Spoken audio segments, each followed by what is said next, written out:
আল্লাহ পাকের ওলি, জগৎ বিখ্যাত ওলি, আল্লাহ পাকের ওলি গাউসুল আযম বড় পীর আব্দুল কাদের জিলানী রাহমাতুল্লাহ আলাইহি হুজুরের জীবনীর ভিতরে লেখা হয়েছে, মুসলমান এই নওজওয়ানেরা, যুবকেরা, আল্লাহ পাকের ওলির কাছে, ওই ভণ্ড মানুষটার কাছে চ্যালেঞ্জ করা হলো, তোমার যদি ক্ষমতা থাকে, তোমার যদি ইলমিয়াত থাকে, তোমার যদি এত ক্ষমতা থাকে, তবে বাগদাদের জমিনে যিনি জামানার কুতুব, জামানার বড় ওলি বলে আখ্যায়িত হয়েছে, সেই আব্দুল কাদের, ওর কাছ থেকে গিয়ে একটা খাদ্য পশুর জন্য তুমি নিয়ে এসো, বাঘের খাদ্য।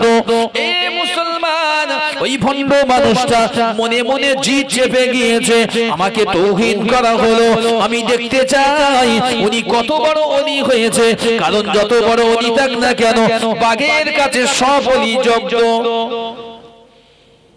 জঙ্গলের জন্তু জানোয়ারেরা এদের কাছে পোষ না মানালে তার কোনো দাম হয় না। এই চিন্তা করেই ভণ্ড সুফিটা আল্লাহর ওলি, জামানার ওলি হযরতে বড় পীর আব্দুল কাদের জিলানী রাহমাতুল্লাহ আলাইহি হুজুরের দরবারের কাছে গিয়ে হাজির। দূর থেকে একজন খাদেমকে পাঠিয়ে দিলেন, খাদেম চলে যাও, চলে যাও, চলে যাও, মুঈনুদ্দিনের আলম আল্লাহর ওলি আব্দুল কাদের জিলানীর দরবারে চলে যাও, কি আমার নামটা বলে বলো, আমার বাঘের জন্য একটা পশু তোমাকে দেওয়ার জন্য হুকুম করা হয়েছে। কথা বলতে পারলাম না বুঝি? প্রধানমন্ত্রীকে একজন এমএলএ হুকুম করতেছে এটা দাও, এ দেবে নাকি? কথা দেবে? একটা বড় বাচ্চা, এত বড় বাচ্চা যদি খুব গ্রামের সবচেয়ে বড় লোক, সম্মানীয় লোককে হুকুম করে, কি বলবে? বাচ্চা মানুষ বাচ্চা কথা বলিস না। ইনি আল্লাহর ওলির দরবারের কাছাকাছি গিয়েছে, পুরো দরবারে ঢুকি দূর থেকে খাদেম কি ইশারা করলো, খাদেম যাও গিয়ে বলো আব্দুল কাদের কি অমুক এসছে, অমুক হুজুর তার বাঘের জন্য একটা পশু চাচ্ছে, পশু। বড় পীর সাহেব হুজুরের কাছে গিয়ে সালাম দিয়ে যখন বললেন, হুজুরকে চুপ করে বললেন, ঠিক আছে যাও গিয়ে বলো এক্ষুনি পশু পাঠাচ্ছে তোমার জন্য। কি পাঠাচ্ছে? পশু। উনি বলে একটা কুকুর পশু পাঠিয়ে দিয়েছে। কি পশু? কথা বলেন একটু। কুকুর। কাছাকাছি আস্তে আস্তে কুকুরটাকে বললো যাও। কুকুর আস্তে আস্তে কাছাকাছি এসে খাদম এসে কি বলেছে? বললেন হুজুর একটু কিন্তু ধৈর্য ধরতে বলেছে, একটা পশু পাঠাচ্ছে। তিনি তো খুব মহা খুশি, আমি যে কত বড় সাধক, আজকে দেশের লোকে প্রমাণ করে দিয়ে ছাড়বো। জামানার বড় পীর নামে দাবি করে, সেও আমার মোটামুটি আমার কাছে পশুর কাছে বস মেরেছে, আমার জন্য আজকে পশু পাঠাবে। বিরাট ব্যাপার, এই আনন্দ দেখা উৎফুল্ল। কিছুক্ষণ পর দেখা একটা কুকুর হেঁটে হেঁটে আসতে, ও খাদেমের বলছে, খাদেম এখন আসে না কেন? বলছে দাঁড়া দেখি, নামাজ তুই যা। কাছাকাছি গিয়েছে, বড় পীর সাহেবের একজন খাদেম আস্তে আস্তে আগিয়ে এসে দুই খাদেম দেখাতে, কি ব্যাপার পশু? তো ওই তো পাঠালাম আগে, পাঠালাম মানে কি? তো ওই তো যাচ্ছে, ওই তো কুকুর। হ্যাঁ ওই হুজুর পাঠিয়েছে। মাথা খারাপ আছে হুজুরের, এই বাঘ যদি ছেড়ে দেয় এক্ষুনি, হুজুরের দরবারে এত লোক আছে, কাজ যে খেয়ে নেবে, শেষ করে দেবে, ছাড় না। হুজুরকে শিগগির বল ভালো পশু পাঠাতে, তো উপায় নেই। খাদেম বলতে, হুজুর ভালো পশুটাই পেট কেটে, ধৈর্য ধর, একটু ধৈর্য ধর। ওই কথাবার্তা আলাপ শেষের ভিতরে কুকুর গিয়ে, বাঘ বসে আছে, বাঘ দাঁড়িয়ে আছে, ইনি পীর সাহেব দাবি করেছেন, তিনি বাঘের লাগাম ধরে দাঁড়িয়ে আছে, পোষ মেনে রেখে দিয়েছে। কুকুর এসে একদম জাম্পিং করে ধরেছে, একদম গলার টুটি। কুদরত কার? আল্লাহর কুদরত। কুকুর ধরে বাঘকে ধরে দুটো নাকার মেরেছে, আমার কথা নয়, কিতাবের কথা। গলার নলি কেটে দিয়েছে, বাঘ ওখানে ধরপড় করতে করতে ওখানেই মারা গেল। কুকুর আস্তে আস্তে ছেড়ে দিয়ে কানাড়া দিয়ে আস্তে আস্তে পিছনে লেজ গুটিয়ে বড় পীর হুজুর দরবার থেকে বেরিয়ে গেল। যদি বলে সুবহানাল্লাহ। এই ভণ্ডার তো সব জায়গায় কাজ হয় না, কিন্তু জি সব জায়গায় কাজ হয় না। আমি আপনাকে শেষ একটা কথা বলি, আমার কথা না, এটা উপদেশ নয়, বাস্তবটা একটা। এটা বলছি আমি সহিহ মুসলিম থেকে। আমি একটা উদাহরণ আপনাকে দেই। আল্লাহর নবী দাউদ আলাইহিস সালামের নাম শুনেছেন? অনেক মানুষ আছে, আপনারা অনেকে আছেন, এটা বলি আমি শেষ করব। অনেক মানুষ আছেন আপনারা যারা নাকি অবৈধ ইনকামের সঙ্গে যুক্ত আছেন, আমার কথাটা শোনেন, অবৈধ ইনকামের সঙ্গে যুক্ত হারামিয়াতের উপরে জীবন গড়েছেন।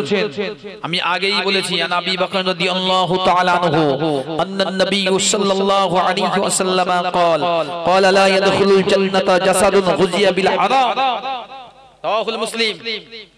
আল্লাহ রাসূল বলেছেন যে দেহে হারাম খাদ্য দিয়ে পালিত হয় সেই দেহ কোনদিন আল্লাহ পাকের জান্নাতে যেতে পারে না। হাদিস কাটেন উলামা কেন? কেউ কাটতে পারবে না। উলামা কেন? আমি কেন? কেউ পারবে না। হাদিস হাজির হলেন, আল্লাহ নবীকে সালাম জানিয়ে জিজ্ঞাসা করলেন, ইয়া রাসূলুল্লাহ, ইয়া হাবিবাল্লাহ, আল্লাহ পাক একটি বিষয় জ্ঞাতার্থ করেছেন। ইয়া রাসূলুল্লাহ, ইয়া হাবিবাল্লাহ, আপনি যদি অভয় দেন, অনুমতি দেন, আমি আপনার কাছে আল্লাহর প্রদত্ত পাঠানো বিষয়টা জ্ঞাত করাতে চাই। আল্লাহ নবী বলেছিলেন, ও ভাই জিবরিল, কি এমন বিষয় তুমি নিয়ে এসেছো? আল্লাহ পাকের ফেরেশতা বলেছিলেন, ইয়া রাসূলুল্লাহ, ইয়া হাবিবাল্লাহ, আল্লাহ পাকের একজন বান্দা ছিল, ওই বান্দাটা 500 বছর বসে বসে আল্লাহ পাকের ইবাদত বندگی করেছে, আল্লাহর কাছে রোনাজারি করেছে, আল্লাহর ইবাদতে 500 বছরটা আল্লাহ পাকের জন্য দিয়ে দিয়েছে। ইয়া রাসূলুল্লাহ, ইয়া হাবিবাল্লাহ, ওই বান্দাটা যে জায়গায় ইবাদত করত ওই জায়গাটা হলো একটা বিরাট সমুদ্রের মধ্যবর্তী স্থান, যেখানে আমার আল্লাহ একটি দ্বীপ তৈরি করে দিয়েছে। ওই দ্বীপের উপরে একটি পাহাড়, ওই পাহাড়ের চূড়ায় পাদদেশে বসে বসে ওই আল্লাহর বান্দাটা আল্লাহ পাকের 500 বছর ইবাদত করেছে। ভালো করে বুঝবেন, তারপরে প্রশ্ন আসবে, লজিক আসবে, তারপরে ব্রেনের দুয়ার খুলবে। যদি শুধু সুবহানাল্লাহ বলেন তার খুলবে না জীবনে। 500 বছর আল্লাহ দিলেন কোথায়? একটা সমুদ্র। এখন আপনারা প্রত্যেকেই জানেন সমুদ্র মানে একটা ভয়ঙ্কর জায়গা, এটা তো নিশ্চিত। তো সমুদ্রের একদম মিডল পয়েন্টে আল্লাহ একটা দ্বীপ তৈরি করে দিলেন।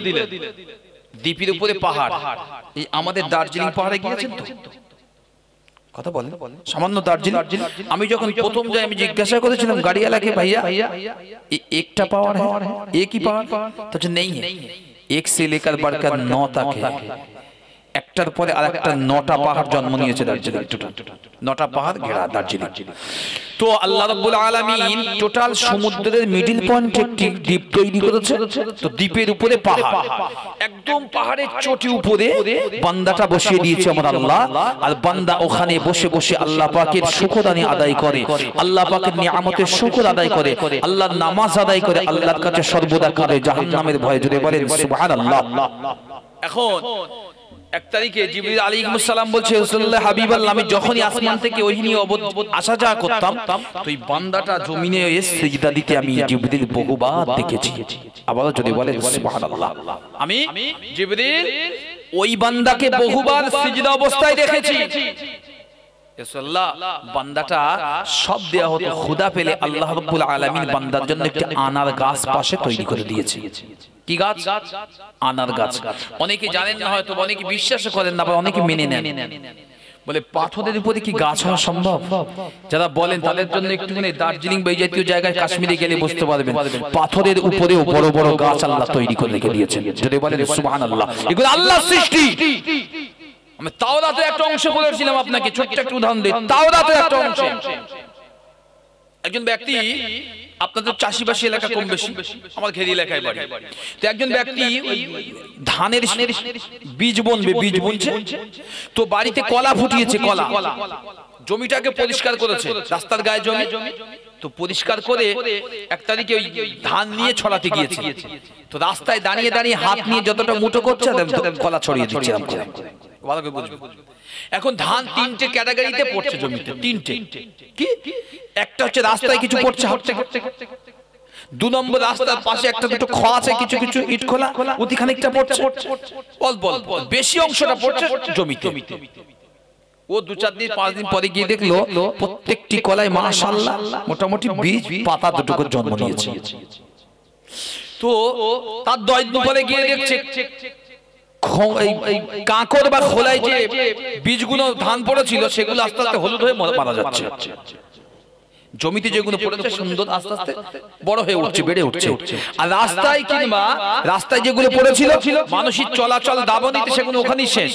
আর রাস্তার পাশে যেগুলো পড়েছে ইট খোলার উপরে সেগুলো হয়েছে বটে, তবে সামান্য একটু একটু বড় হতে হতেই লাল ধারণ করে বর্ণ ধারণ করে ওখানে মারা যাচ্ছে সব। তার মানে তাওরাত থেকে এই উদাহরণটা দেওয়া হয়েছে যে সঠিক জায়গায় সঠিক জিনিসটা প্রয়োগ করার নাম হচ্ছে জীবন। আপনি যদি ওটাকে জমিতে নেমে সুন্দর করে দিতেন তো এতটুকু পরিমাণ আপনার নষ্ট হতো না, ঠিক না বলছি? তাই তো? সুতরাং সেই জায়গায় প্রয়োজন। তো বান্দার যখন খোদার প্রয়োজন হতো, আল্লাহ জানতো বান্দা আমার খোদা তো লাগবে, খোদার জন্য আল্লাহ জান্নাত থেকে আনার গাছের দানা এনে আনার গাছ করে দিলেন। তো আনার গাছের জান্নাতি ফল বান্দার যখন খোদা লাগতো পাশেই পাকা পাকা আনার হয়ে থাকতো, আনার তুলে বান্দা খোদার সাথে সাথে নিজের খোদা অভুকটা মিটিয়ে নিতেন। যদি বলেন সুবহানাল্লাহ।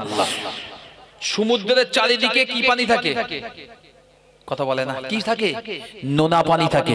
কি থাকে? নোনা পানি। তো বান্দা যদি 500 বছর বাঁচে, নোনা পানি কি করে বাঁচবে? হাদিস বুঝবেন, লজিক নয়, হাদিস বুঝে কথা বলবেন। হ্যাঁ, বুঝিয়ে দিয়ে গেছি বিষয়টা বোঝেন।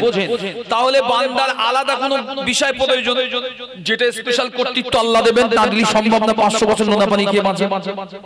তো বান্দার যখনই পিপাসা লাগতো আল্লাহ রাব্বুল আলামিন জান্নাত থেকে অংশ বের করে রেখেছেন পানির একটা, এমন ভাবে আল্লাহ করে দিয়েছেন পাথরের উপর দিয়ে পানির ফোয়ারা এসে ওর পাশে এসে ফোয়ারা উঠতো, ওখান থেকে তৃপ্তি ভরে আঁচল ভরে পানি পান করতে, একবার পান করলে 24 ঘন্টায় একবারও তার পিপাসা লাগতো না। জোরে জোরে বলেন সুবহানাল্লাহ, একটু চিল্লে বলেন সুবহানাল্লাহ। নারে আল্লাহ যদি রহম করতে পারে, এতটুকু বান্দা ই করেছে, যদি আল্লাহ করতে পারে, আমরা তো সামান্য হায়াত নিয়ে এসেছি, ঠিক না বাবু? আমাদের তো বলে দেওয়া হয়েছে লিমিটেড লাইফ, এই জিনিস এক্সপায়ার ডেট আছে, সামান্য, বেশি না। তো আমার যেতে হবে, তাহলে আমরা সামান্য জিনিস করলে বিরাটের মূল্য পেতে পারি, আমরা কেন মারো কেন মারো? আল্লাহ পাকের ফেরেশতা হযরত জিবরিল আলাইহিস সালাম, তিরমিজির হাদিস শরীফের ভিতরে এসেছে আল্লাহ পাকের ফেরেশতা নূরে মুজাসসাম হযরত জিবরিল আমিন আলাইহিস সালাম আল্লাহ নবীর কাছে ওই বান্দার কিসসাটা বয়ান করে চলেছে। ইয়া রাসূলুল্লাহ, ইয়া হাবিবাল্লাহ, আল্লাহ পাকের ওই বান্দাটা প্রতিদিন সিজদায় যেত, নামাজে আল্লাহ পাকের দরবারে রোনাজারি করে একটি দোয়া চাইতো, ও রব্বুল আলামিন আল্লাহ, আমি না চাইতে সব কিছু আমাকে আপনি দিয়েছেন, আমি যেটা চাইনি সেটাও আপনি পূরণ করে দিয়েছেন, কিন্তু আল্লাহ আমি আপনার কাছে একটি জিনিস চাই, ও রব্বুল আলামিন আল্লাহ, আমি আপনার গুনাহগার বান্দা, আমি 500 বছর ধরে এখানে আছি আল্লাহ রব্বুল আলামিন আল্লাহ, আমি যেদিন মারা যাব, চলে যাব আল্লাহ, যেদিন আমাকে উঠিয়ে নেবেন ওই দিনটা যেন আমার ওঠানোর সময়টা রব্বুল আলামিন আল্লাহ আমাকে যেন সিজদা করা অবস্থায় আমার জীবন পাখিটা নিয়ে নেওয়া হয়। জোরে বলেন সুবহানাল্লাহ। কোথা অবস্থায়? সিজদা অবস্থায়। আমরা দোয়া করি না আল্লাহ কলমা পড়া অবস্থায় কি দেন? কথা বলে না, মত দেন। এর কোনো প্রুফ আছে? প্রুফ আছে? প্রুফ দেই, শুনে। তিরমিজির হাদিস, আবু হুরায়রার বর্ণনা, আল্লাহ রাসূল বলেছেন মানুষ যখন মওতের সময় আসে তখন মানুষকে তালকিন করো, কি লাকিনু লিকালিমাতিল্লাহ, মানুষের মাথার ধারে বসে বেশি বেশি কলমার জিকির করো, বারে বারে কলমার জিকির করো, তার কানে বলতে যেও না। আমরা একটু উল্টো বুঝি, মানুষ মুমূর্ষু অবস্থায় আমরা কানে গিয়ে তো আব্বা পড়ো, লা ইলাহা ইল্লাল্লাহ, আব্বা পড়ো বলি না? রাসূল নিষেধ করেছে কানে বলবে না, একটু দূরে রেখে তুমি পড়ো, তবেই সে বুঝবে। সে যদি ঈমানওয়ালা হয়, শয়তান ঈমান যতই তার ধোঁকা দেওয়ার চেষ্টা করুক, নিশ্চিত হয়ে যাও ঈমানওয়ালা হলে এই সামান্য কলমার তালকিন আল্লাহ তার কানেতে দিয়ে দেবে, আর তার মুখ দিয়ে আমার আল্লাহ মরণের সময় কলমার জিকির জারি করেই মওত হবে। জোরে বলেন সুবহানাল্লাহ। তাহলে বোঝা গেল, নিশ্চিত হয়ে গেলে কানে নয়, আমরা কি কানে। দুই, খুব যদি মওতের আযাব হয়, মওতের আযাব খুব কষ্ট, মওতের আযাব খুব কষ্ট। বহু মৌত দেখেছি আমি গুনাহগার আমার এই বয়সে, নিজের হাতের সামনে মৌত দেখেছি, নিজে পড়া অবস্থায় মৌত দেখেছি, বহু মৌত দেখেছি। খুব কষ্ট যাতনাদায়ক, সাকরাতুল মাউত সিদ্দ। এই মৌতের আযাব যে কি কষ্ট, তো রাসূল বলেছেন যখন মানুষের মৌতের কষ্ট হয়, কিছু না পারো, তারপরে সূরা ইয়াসিন পাঠ করে, অর্থাৎ একটু দূরে বসে সূরা ইয়াসিন শরীফটা পাঠ করে একটু ফু দেবে। আল্লাহ যদি চায় তার মৌতের যাতনা কষ্টটাকে অনেকটা লাঘব করে দেন, মুক্ত করে দেন। জোরে বলেন সুবহানাল্লাহ। শিখতে পাচ্ছেন তো কথাটা? তো কিছু কিছু জিনিস সব হুদায় তাকবীর নয়, বরং শিখে তাকবীর দেবেন, শিখে তাকবীর দেবেন, কাজ হবে। জীবন ভর ওয়াজ শুনেন, আমার আফসোস নেই, তবে কিছু শিখে নেন। শুধু ওয়াজ শুনে যাবেন আর বলবেন যে বিরাট শিখেছি, না, এটা ওয়াজ নয়। আল্লাহ নবীর দরবারে জিবরিল আলাইহিস সালামের আসা, আল্লাহ পাকের ফেরেশতা হযরত জিবরিল আলাইহিস সালাম বলেছিলেন, ইয়া রাসূলুল্লাহ, ইয়া হাবিবাল্লাহ, ওই বান্দাটা আল্লাহর কাছে আরজি জানিয়েছিলেন, রব্বুল আলামিন আল্লাহ, আমি যেদিন ইন্তেকাল হয়ে যাব, আমি যখন তোমার নামে সিজদা দেব, আসজুদু, আমি যখন আমার রবের নামে সিজদা দেব, ও রব্বুল আলামিন আল্লাহ, ওই সময়তে আমার জীবনটা কবজ করে নিও, আমার জানটা আপনি নিয়ে নেবেন। আল্লাহ পাক ওই বান্দার নাজারি, ওই বান্দার দোয়াটাকে কবুল করেছিলেন। আল্লাহ পাক রব্বুল আলামিন ওই সিজদা অবস্থায় আমার আল্লাহ ওর জীবন প্রদীপ নিয়ে নিয়েছিলেন। জোরে বলেন সুবহানাল্লাহ। আল্লাহ পাকের ফেরেশতা নূরে মুজাসসাম ফেরেশতা জিবরিল আলাইহিস সালাম বর্ণনা করলেন, ইয়া রাসূলুল্লাহ, ইয়া হাবিবাল্লাহ, ওই বান্দাটা কিয়ামত হয়ে যাবে, কুল্লু মান আলাইহা ফান ওয়া ইয়াবকা ওয়াজহু রাব্বিকা যুল জালালি ওয়াল ইকরাম। জোরে বলেন সুবহানাল্লাহ। কিয়ামত হয়ে যাবে, আল্লাহ পাক বান্দাকে ডাক দেবে, ও আমার বান্দা, ও আমার বান্দা, ফুলান ইবনে ফুলান, অমুকের ছেলে অমুক, অমুকের বেটা অমুক, ও আমার বান্দা, তুমি এখানে চলে এসো। আল্লাহর ফেরেশতাদেরকে ডাকা হবে, বান্দার আমলনামাটা দেখানো হোক। আল্লাহ পাক ওই সময় ফেরেশতাদেরকে হুকুম দেবে, ও জান্নাতের ফেরেশতা রিদওয়ান, আমার এই বান্দা 500 বছর বসে আমি আল্লাহ আমার ইবাদত উপাসনা করেছে, আমি আল্লাহ আমাকে রাজি খুশি করিয়েছে, ও আমার ফেরেশতা আমার বান্দার জীবনের গুনাহ আমি আল্লাহ maaf করে দিলাম, আমার বান্দাকে নিয়ে আমার দয়ার জান্নাতে দিয়ে সজরে বলেন সুবহানাল্লাহ। সব জায়গায় কেরামতি খাটে না বাবা, হাদিসটা শুনবেন, অনেক ব্রেন মগজ দোলে হবে হাদিসটা শুনলে। বান্দা বলছে যে আল্লাহ হুকুম দিয়েছেন ফেরেশতা রিদওয়ানকে যাও, বান্দাটাকে আমি আল্লাহ maaf করে দিলাম, কিচ্ছু দেখতে হবে না বান্দা, আমি খুশি রাজি, তুমি বান্দাকে নিয়ে আমার জান্নাতে দাও। বান্দা বলছে আল্লাহ দাঁড়ান, কি বলছে?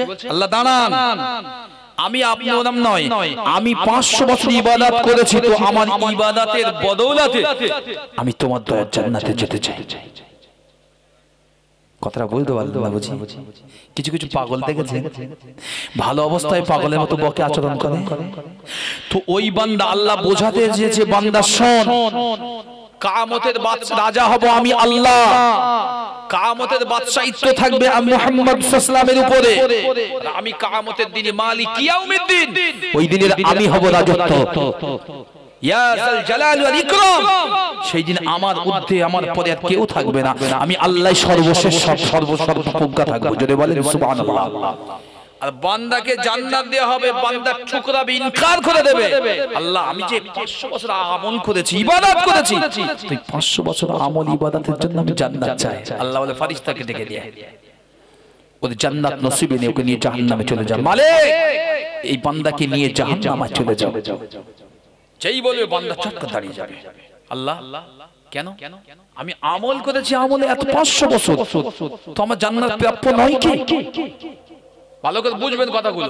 একটা ছেলে 25-30 বছরে চাকরি পেয়েছে, 63 বছর সার্ভিস করেছে, সরকার বলছে আর তোমার আসতে হবে না, বাড়ি বসো, অবসর নাও, খাও, ঘোরো আর টাকা টাকা পেনশন তো ঠিক বলছি তো, সরকার এটা দিয়েছে, সেই সাথে 10 থেকে 20 লক্ষ টাকা যে ম্যাচুরিটি দেবে, নানান সুযোগ সুবিধা।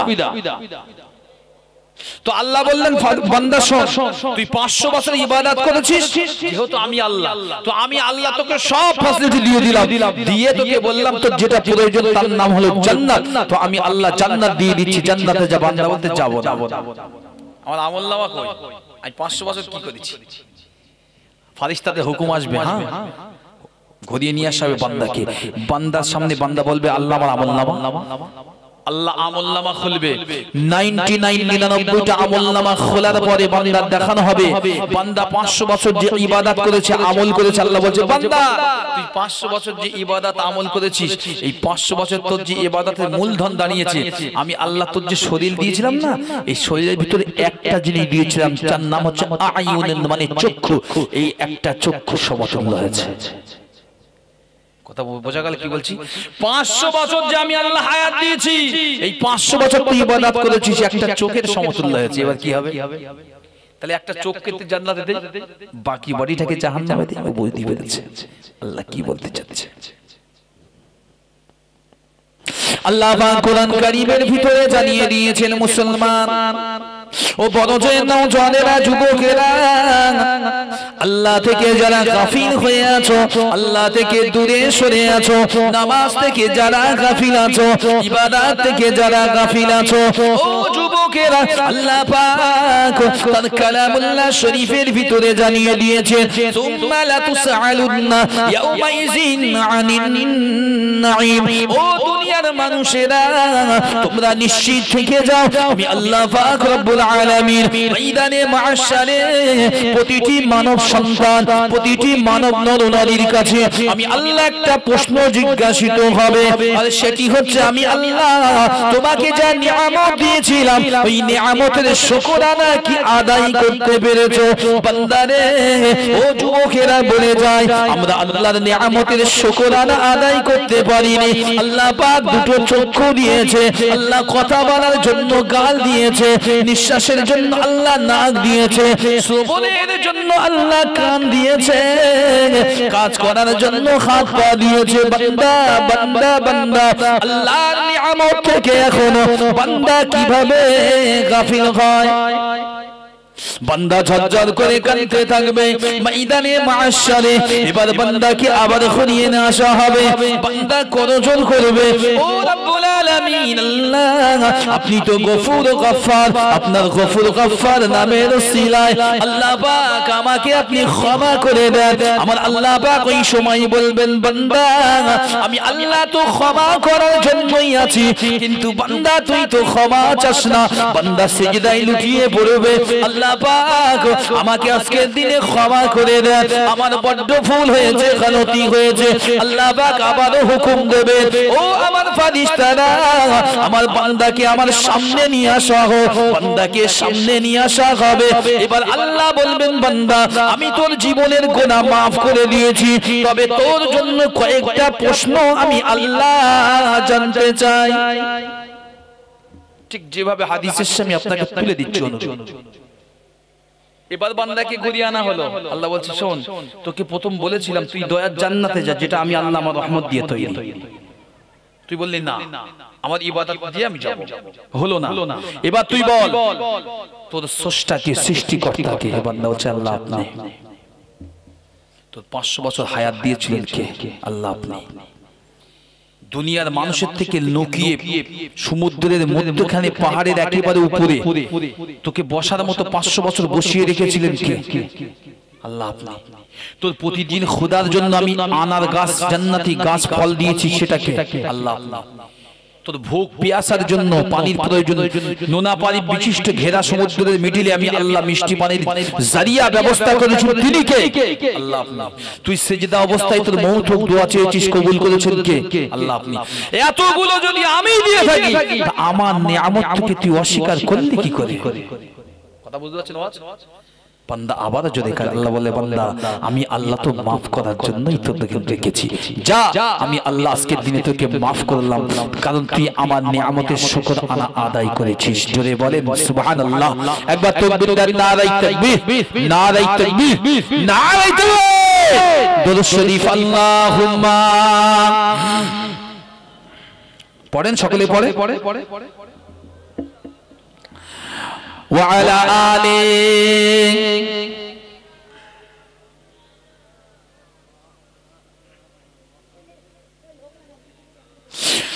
কাদরি आस्ताना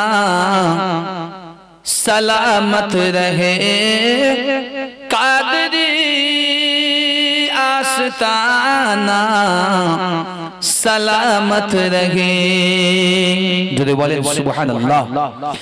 कादरी आस्ताना सलामत रहे, कादरी आस्ताना सलामत रहे, मुस्तफा का घराना सलामत रहे, मुस्तफा का घराना सलामत रहे, कादरी आस्ताना सलामत रहे।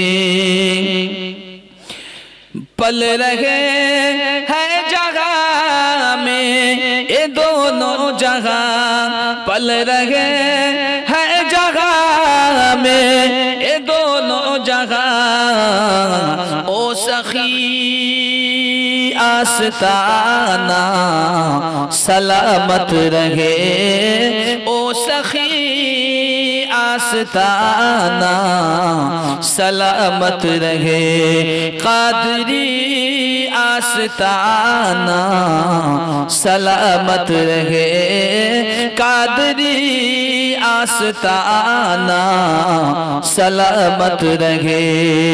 जो बोलें सुबहानल्लाह, चिल्ले बोलें सुबहानल्लाह। ऐनकी रैन बोले मुझे कब्र में, ऐनकी रैन बोले मुझे कब्र में, मुस्तफा का दीवाना सलामत रहे, मुस्तफा का दीवाना सलामत रहे, कादरी आस्ताना सलामत रहे, कादरी आस्ताना सलामत रहे। दर्द मंदों के सर पर है साया फिगर, दर्द समंदों के सर पर है साया फिगर, आपका शामियाना सलामत रहे, आपका शामियाना सलामत रहे, कादरी आस्ताना सलामत रहे, मुस्तफा का घराना सलामत रहे। हुक्म था के अदा हो नमाजे 50, जो बोलें सुबहानल्लाह, एक तो चिल्ले बोलें सुबहानल्लाह। हुक्म था के अदा हो नमाजे 50, आपका आना जाना सलामत रहे, आपका आना जाना सलामत रहे, कादरी आस्ताना सलामत रहे, मुस्तफा का घराना सलामत रहे। इतरते फातिमा पर उजागर निसार, इतरते फातिमा पर उजागर निसार, सैयदा का घराना सलामत रहे, सैयदा का घराना सलामत रहे कादरी आस्ताना सलामत रहे मुस्तफा का घराना सलामत रहे कादरी आस्ताना सलामत रहे कादरी आस्ताना सलामत रहे सैयदा का घराना सलामत रहे मुस्तफा का घराना सलामत रहे अल्लाहुम्मा सल्ली अला पढ़ें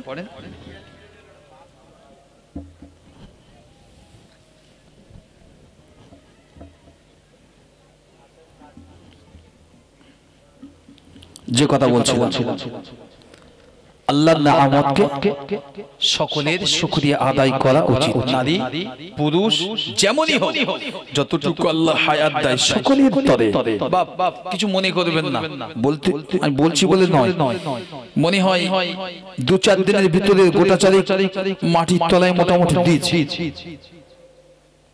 তার ভিতরে 2-3টে নিজে জানাজা পড়িয়েছি একটা অন্যান্য পড়িয়েছি তো মাটির তলায় দিয়েছি কারোর বয়স 30 কারোর বয়স 30 কারোর ছোট্ট ছোট্ট দুটো কলিজা টুকরি 2-3টে মেয়ে সন্তান আছে কারোর বয়স 40 কারোর 50 আসার যেমন এটা সত্য কথা সিরিয়াল আছে যাওয়ার তো সিরিয়াল নেই যারা চলে গেল দুনিয়া থেকে এপার থেকে ওপারে যদি তাদের সম্বল হিসাবে কিছু না নিয়ে যেতে পারলো আপনি একটু ভাববেন কথাগুলো রাতের বেলা যখন আজ না হলেও কাল ওয়াজ শুনে বাড়ি যাওয়ার পর থেকে ভাবতে ভাবতে যাবেন যে কথাগুলো বলেছে আপনিও যে কাল যাবেন না আমিও যাব না গ্যারান্টি তো নেই রাসূল বললেন ওই মানুষটা জান্নাতি যে সর্বদা চিন্তা করে যে মওত যে কোনো সময় হতে পারে মওত আমি এই প্যান্ডেল থেকে বাইরে বার হব মওত ওই ওখানে আজরাইল দাঁড়িয়ে আছে আমার জন্য ওয়েট এন্ড সি আজরাইল ওয়েট করছে সময় পর্যন্ত তো আমাকে যেতে হবে এই পর্যন্ত তো মনে রেখে দেবেন যে মওত ওই পর্যন্ত যেতে হবে এতটুকু যার মনে আছে যে বান্দাটা একটা গুনার কাজ করতে গিয়ে আল্লাহর খৌফে ভয়ে ডরে কাঁদে এই সমস্ত বান্দা হলো আমার আল্লাহ পাকের দরবারে জান্নাতি জোরে বলেন সুবহানাল্লাহ এজন্যই মাজলিসকে কায়েম করা যাতে আমাদের উলঙ্গপনা বেহায়াপনা থেকে দূরে সরানোর জন্য যাতে দূরে সরানোর জন্য উদাহরণ আপনাকে একটা আশার একটা জায়গায় পৃথিবীর অনেক মানুষ আপনারা আছেন বসে বর্তমান সোশ্যাল মিডিয়ায় হই হই হই চলছে যে যার নামে বিরুদ্ধে চলছে আমি ওদিক বলছি না বোঝানোর জন্য বলছি যে পাচ্ছে যে যার নামে একটা করে বলে দিচ্ছে তাতে রইল আমাদের আপনার ভারতবর্ষে যে সবচাইতে বড় জিনিস উদ্বোধন হয়ে গেল গতকাল এর বিষয়ে মানুষের কমেন্ট হচ্ছে আচ্ছা আপনাদের কাছে কি মনে হয় যে বান্দা যে বান্দি আল্লাহ পাকের কাছে যার আশ্রয় আছে আল্লাহর কাছে যে পানাহা চায় তার মতন সবচাইতে বড় পানা আর পৃথিবীতে কেউ দিতে পারে কথা বলতে পারলেন না পারে কেউ দিতে পারে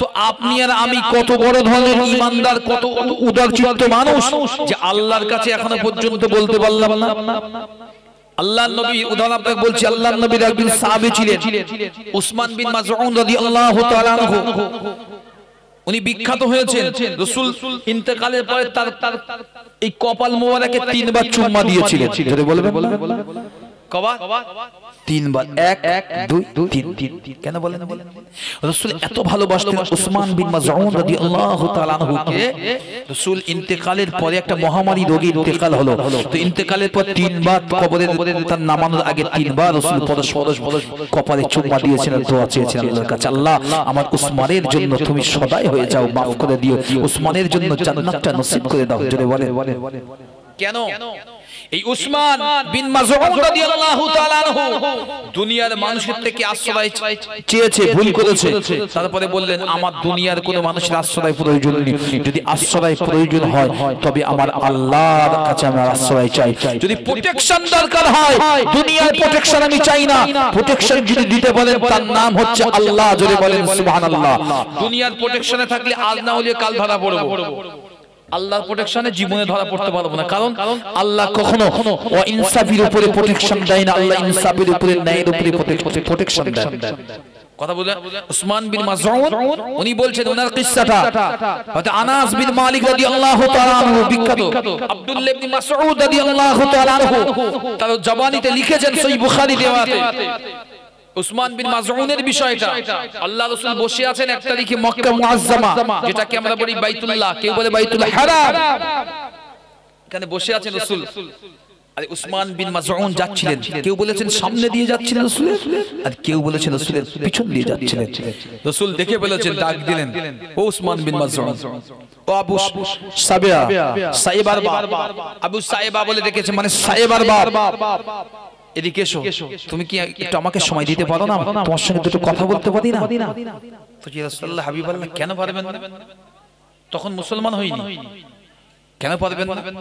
হে মুহাম্মদ বিন আব্দুল্লাহ সাল্লাল্লাহু, সকলে বলেন আলাইহি ওয়াসাল্লাম, কেন পারবেন না? এসো বসো। উনি বর্ণনা করছেন, আমি নবীর সামনে বসেছি, রাসূল দুই একটি কথা বলেছেন, এই দুই একটি কথা বলতে বলতে দেখলাম রাসূলের চোখটা আমি উসমান বিন মাসউদ